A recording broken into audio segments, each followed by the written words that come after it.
بسم اللہ الرحمن الرحیم نحمده ونصلی علی رسولہ الکریم اما بعد۔ تعارف سورہ رحمان۔ اس سورت کا نام سورہ رحمان ہے اور اس کی پہلی آیت میں یہی لفظ موجود ہے۔ یہ سورت قرآن پاک کی تلاوت کی ترتیب میں اس کا شمار 55 ہے اور نزول کی ترتیب میں اس کے شمار میں اختلاف ہے۔ کچھ حضرات نے یہ قول اختیار کیا ہے کہ یہ سورت ہجرت کے بعد نازل ہوئی، اس لیے یہ مدنی سورت ہے، اور ان کے نزدیک اس کا شمار 97 ہے۔ اس سے پہلے 96 صورتیں نازل ہو چکی تھیں، جبکہ اکثر حضرات کے نزدیک یہ صورت مکی ہے، ہجرت سے پہلے یہ نازل ہو چکی تھی۔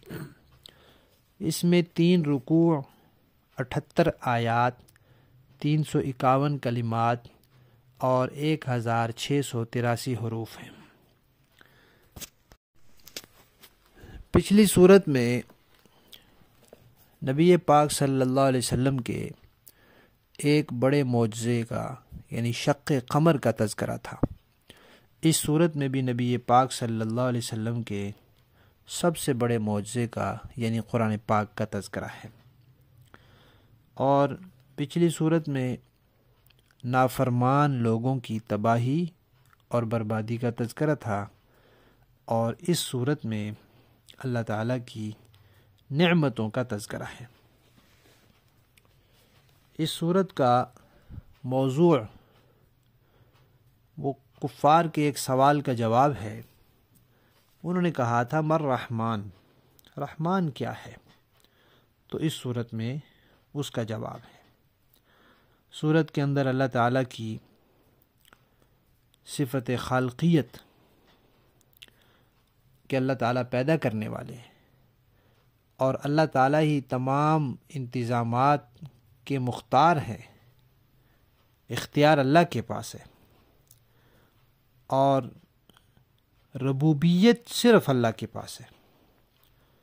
اللہ تعالیٰ کی عظمت، ان سب چیزوں کا تذکرہ ہے۔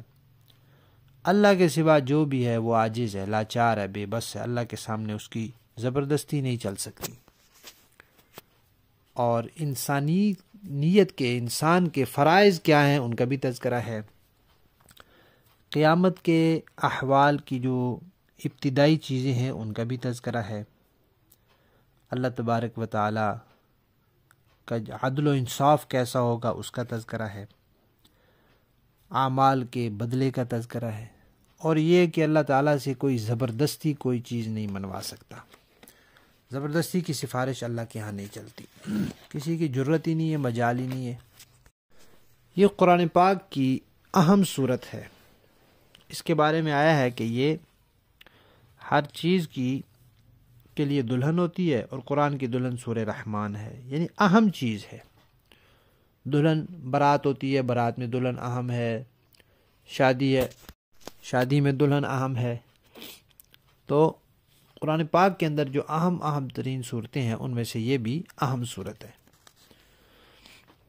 قرآن پاک شاعری تو نہیں ہے، لیکن شاعری کے اندر کچھ خوبیاں بھی ہوتی ہیں، خامیاں بھی ہیں، لیکن جو خوبیاں ہوتی ہیں وہ اس سے کہیں بڑھ کر قرآن میں موجود ہے۔ مثلا شاعر لوگ جو ہوتے ہیں وہ کسی مصرعے کو بار بار کہتے ہیں۔ کیوں بار بار کہتے ہیں؟ اس سے مزہ آتا ہے، طبیعت میں خوشی آتی ہے، خوش ہوتا ہے انسان، اس میں کہا جاتا ہے جی مکرر ارشاد، دوبارہ فرمائیں۔ اسی طرح جو نظمیں پڑھتے ہیں وہ ایک ہی مصرعے کو کئی دفعہ کہتے ہیں، اور مجمع ہر مرتبہ جھومتا ہے۔ تو اس طرح قرآن پاک میں بھی کئی جملے ہیں جن کو بار بار لایا گیا ہے، اور خاص طور پہ یہ صورت، اس میں ایک آیت ہے فَبِأَيِّ آلَاءِ رَبِّكُمَا تُكَذِّبَانِ، یہ تو 31 مرتبہ یہ آیت پوری اس صورت میں آئی ہے۔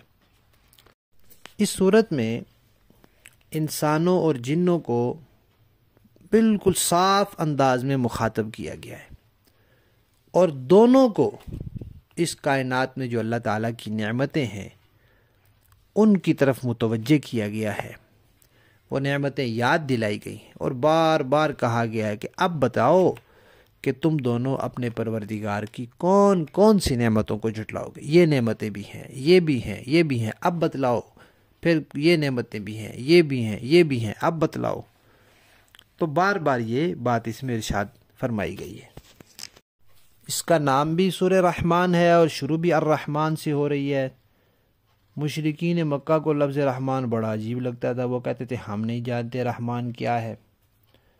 حالانکہ سوال تو یہ تھا نا کہ رحمان کون ہے، لیکن وہ مذاق کے طور پہ کہتے تھے یہ رحمان کیا ہے۔ تو اس میں ان کو تعارف کرایا گیا اللہ تعالیٰ کا، اور الرحمن سے ہی اس کا انتخاب کیا گیا ہے، اس کا افتتاح کیا گیا ہے۔ اس سورت کا جو پہلا حصہ ہے اس میں اللہ تعالیٰ کی قدرت کے بڑے عظیم الشان مناظر، زمین، آسمان، جنات، انسان، ان کا تذکرہ کیا گیا، اور سورت کا جو دوسرا حصہ ہے اس میں یہ بتایا ہے کہ جو اللہ تعالیٰ کے تکوینی احکامات ہیں اس کے آگے انسان اور جن سب بے بس ہیں۔ پھر اسی میں قیامت کے احوال کا تذکرہ آیا ہے۔ پھر سورت کے آخری حصے میں جنت کی نعمتوں کا تذکرہ آیا ہے۔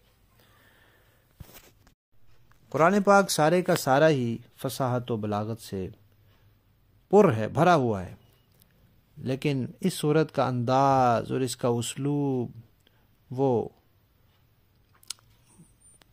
اس میں بھی بہت ایک خاص نمایاں مقام رکھتا ہے۔ اور یہ جو ایک آیت بار بار لائی گئی ہے، 31 مرتبہ لائی گئی ہے، اس جملے کا بار بار آنا اس سورت کی معنوی تاثیر کو اور اس کی بلاغت کو اور بھی بڑھا دیتا ہے۔ خلاصہ یہ کہ یہ قرآن پاک کی بڑی ہی اہم ترین سورت ہے، بہت دھیان سے اس کو پڑھنا چاہیے اور اس کے مضامین کو سمجھنا چاہیے۔ اللہ تبارک و تعالی میں توفیق عطا فرمائے۔